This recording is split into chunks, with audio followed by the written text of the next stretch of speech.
Thank you for joining us. Here are the weekly highlights of Arakan. Due to the intensification of clashes, over 2,000 civilians from Kyaukphyu region have been forced to flee their homes and seek refuge. Illegal fishing and arrests. Airstrikes and bombing in Rakhine region. Landmine threats. Relocation of civilians due to airstrike threats. ARSA threat and its impact. Armed clashes between the Arakan army and the Myanmar military have been ongoing for almost 2 years.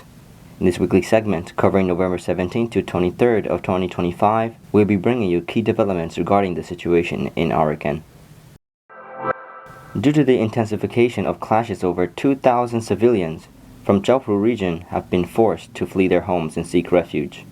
More than 2,000 people in Kyaukphyu region were forced to flee their homes, according to the Triple T organization, which provides emergency assistance to displaced persons. 17 villages in Kyaukphyu Township were affected. With 2,084 civilians seeking refuge, these villagers have fled to areas which are relatively safer from the violence. The military junta began their attacks in early November, targeting villages like Daisho, Gotu, Rathedaung. As a result, civilians from 17 nearby villages, including Kyaukphyu, Showa, and Mro, had to escape to safer areas.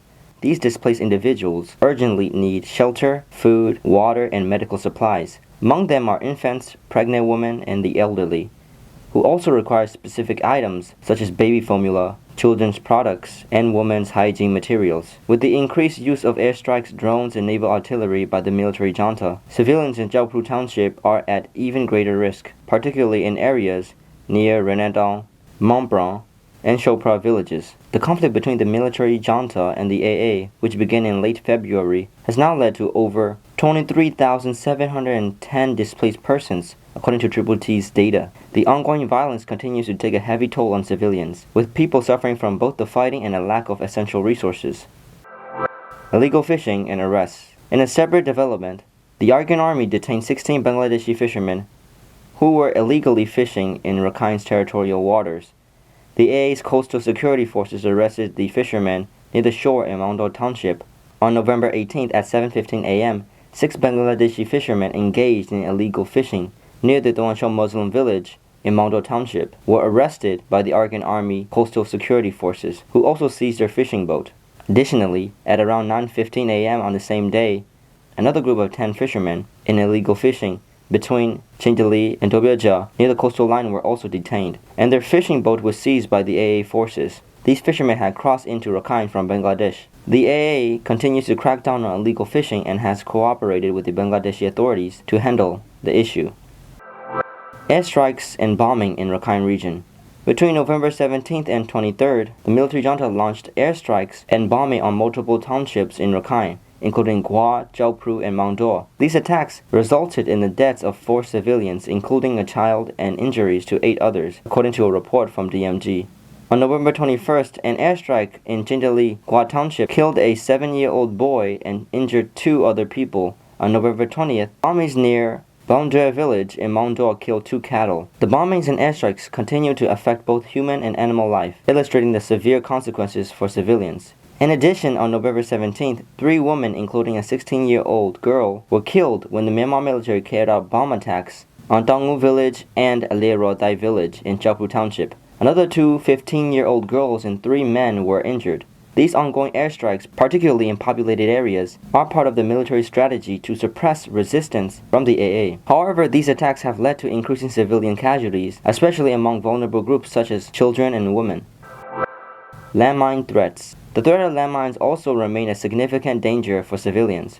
On November 17th, a man from Maungdaw, Yanchamar village, was seriously injured after stepping on a landmine while working with his cattle. Abdullah Chain, age 55, a Muslim man, lost a leg due to the explosion and is currently receiving medical treatment.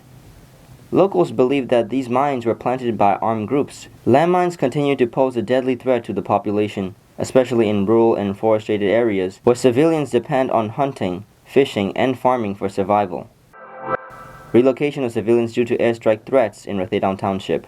In addition to the direct consequences of airstrikes, civilians in Rakhine have been forced to relocate to safer areas to avoid bombings. In the 3rd week of November, many people in Rathedaung Township were displaced after airstrikes targeted villages like Batale and Notongo, resulting in civilian casualties. Nearby villages such as Tranrowe, Batale, Sanga, Nyobonla, Aliro, Sabata, Nodongo, and Kringta have seen many residents flee in fear. The displaced civilians are struggling to secure adequate shelter and food as they face an increasingly difficult situation. ARSA threat and its impact. The ARSA Arakan Rohingya Salvation Army threat is also causing displacement in the northern part of Maungdaw. Around 15,000 people have fled in their villages due to the risk of ARSA attacks and landmine dangers. These people are currently living in temporary shelters in several other townships, including Gringsho. They're facing tough living conditions and urgently need humanitarian aid due to the limited availability of resources and the ongoing threats of ARSA attacks and landmines. These displaced civilians are struggling to survive. Many rely on agriculture and other resource-based activities for their livelihoods. But the ongoing violence has made it difficult to sustain these efforts. These were the main highlights in the past week in Arakan. This program is presented every Tuesday, so please stay tuned. May all people of Arakan and the world stay healthy and safe.